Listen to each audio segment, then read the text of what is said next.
Yeah, pretty disappointing. Really disappointing, obviously, to not be in the competition anymore. It's something that I've said since day one that we wanted to take seriously, and we have. Disappointing also because we had a lot of control of the game. Make one mistake. Uh, if we don't capitalize on some of the good control we have and we don't score a goal, we'll make a mistake in the back. Disappointing way to go out, but now we just have to get ready for Saturday. As I said to the team, I really, really wanted to go deep into this tournament and obviously win it. But the second the game's over, the tournament's over. And it's time to really think about Saturday and get ready for a very, very good team. Robin, on Saturday, you said the team needs to function and move as a team, I guess collectively, to be able to slow things down, because if they get isolated, bad things happen. Mm-hmm. I guess after the goal, what did you, make of those team communications and response? Are you referring to the goal itself, or you said after the goal? So you're referring to the goal?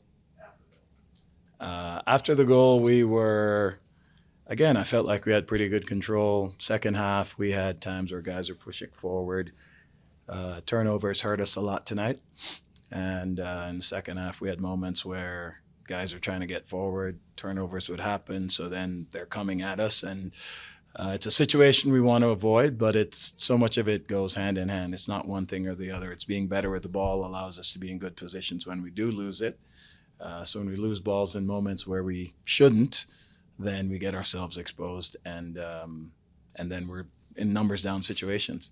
So it's really going back to what I said. Thank you for reminding me. It is about the team moving together, and when we lose balls when we absolutely shouldn't, then that's when it becomes hairy and dangerous. When we keep the balls that we should and we lose balls in the final part of the field when you're trying to make a final play, that's okay. That's certainly what you expect. But when you lose balls in the build with minimal pressure at times, it leads to bad things. Having said that, the goal was obviously an example of that.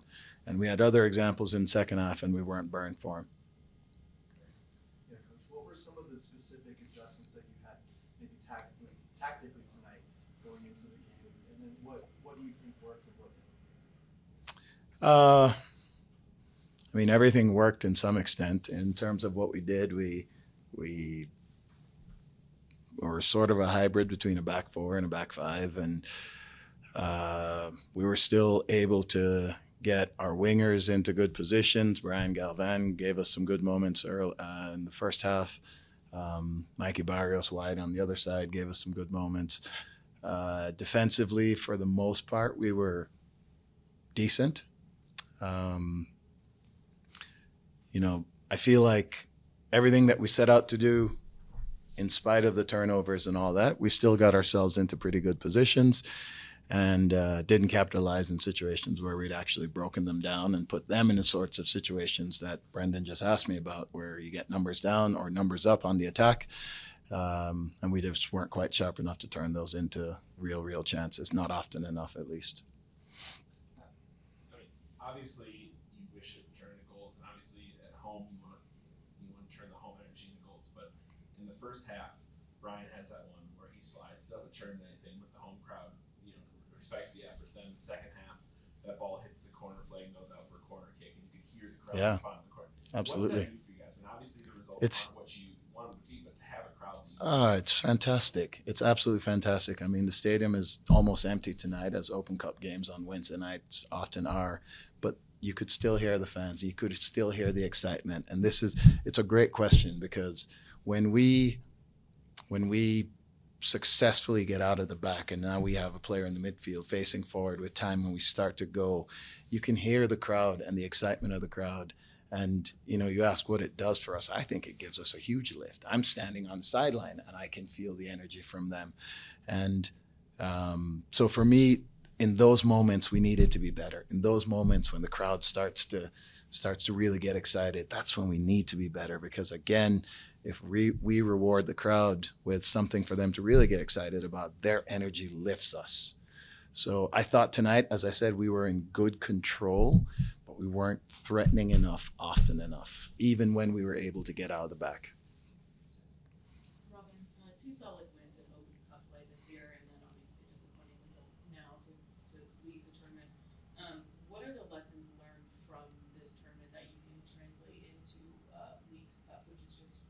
obviously something none of us have encountered yet, but what are the lessons learned from the wins and the losses?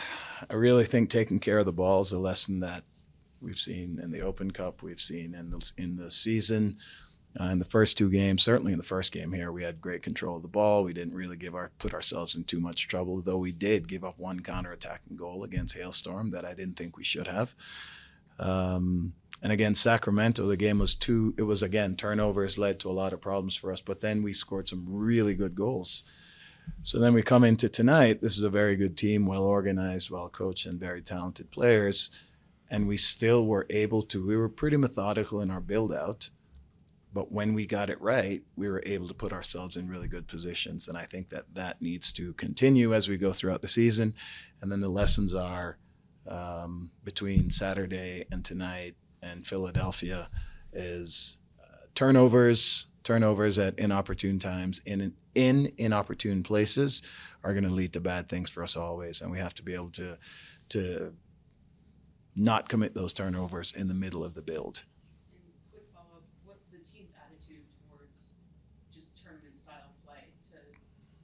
The way that it integrates itself into MLS regular season play, just the attitude approaching it and the desire to really go for it? I think the attitude was good. I mean, like I said, since this competition started, I've talked about nothing but trying to win it. And, I've been on so many teams over the years, as I've said, probably 15 or 20 times now in the last couple of weeks that didn't take it seriously. And that was one thing that I wanted to make sure that this team took it seriously. And I do feel like our approach was right. And I think the only thing that really was missing was a bit more quality at certain points on the field tonight.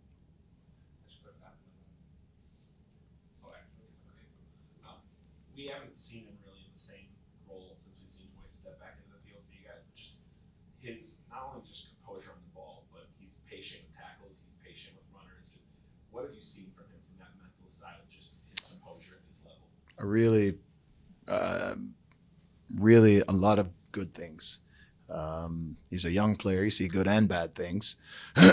In Atlanta, he made some rash decisions. And, it's a good point that he hasn't really played his position. In Atlanta, he came in as a right back, played a few minutes as a center back, had some good moments, had some bad moments. And I think that's what you'll see with a young player. Tonight, he gets basically put into a left back role and is composed enough to make some good plays out of it offensively. And defensively, he had to deal with a player who's, RSL's $4 million acquisition. He's obviously a very good player, and I thought he did really well. It's not the easiest thing, I can tell you, as a center back to jump into an outside back role. But I thought he handled it really well. And the run forward late in the game, you see some of the qualities that make him a little bit different from most center backs in terms of his comfort level on the ball. He's got a bright future, but he's a young player, and he's going to have good moments and bad moments, and we certainly know that. And the thing about him is his attitude is so great that you are more than happy to be patient with him and continue to guide him in this process, because I do think in the end he's going to be a very, very good player. Robin, I feel like you're always going to get judged for the results, right? But if you look at the game, and not just the game tonight, but the game last Saturday, it's like one ball, right? Like if that ball goes in, it changes the game completely. Yeah. And today we saw it again. Yeah. Sam hits a crossbar in the early. Yeah. It's like, I know you're always going to get judged on that, but like, do you feel like if that little tiny lady luck is on your side, not just the last two results, but prior other results as well, would have gone in your favor? Yeah, I mean, I appreciate the fact that you see the good, because you're right. A lot of times it does come down to results, and that's all people see. And I do appreciate the fact that you see the good, but we are in a results-oriented business. And I love the fact that we do a lot of things really well, but we still need to get over the line in terms of making good plays and winning games. Even through the stretch of all our ties, there was a lot of good play, but we still didn't get over the hump often enough. And, these guys are giving all they have, and we're obviously thin. We're playing a lot of guys a lot of minutes right now. And that's going to affect things. I'm not making excuses. I will certainly say that I think there are games that we should have won along the stretch that we haven't. But I appreciate the fact that they give everything they have every day. And at the end of the day, we just need to get a little bit sharper in the critical moments. And I've known a lot of these guys a long time, and I know that we can do it. And we'll just keep pushing and keep working. Coach, I guess to flip hats for a split sec, tomorrow you'll get to be a dad in the stands with Rock Canyon. I think he's playing, of course. Mm-hmm. I guess what's it been like to catch this postseason run for them? And I guess how are you going to feel tomorrow night?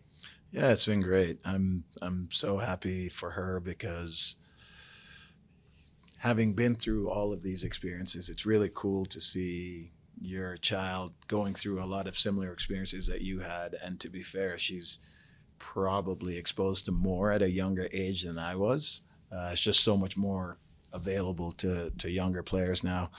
And it's been exciting. She's playing in a different role in high school and scoring goals and all that sort of thing. And which is, she's not going to end up as a forward, but it's been really interesting and great to watch her grow into the role and to watch the team continue to really build, because they had a good high school season. I think they were ranked 17th going into the playoffs and beat the number 1 seed the first game. And so since then, it's been a great run for them, and I certainly wish them the best of luck. And how do I feel? How will I feel tomorrow? I'm happy watching her play, and if she wins, fantastic for her. If she wins or loses, I'm happy watching her play.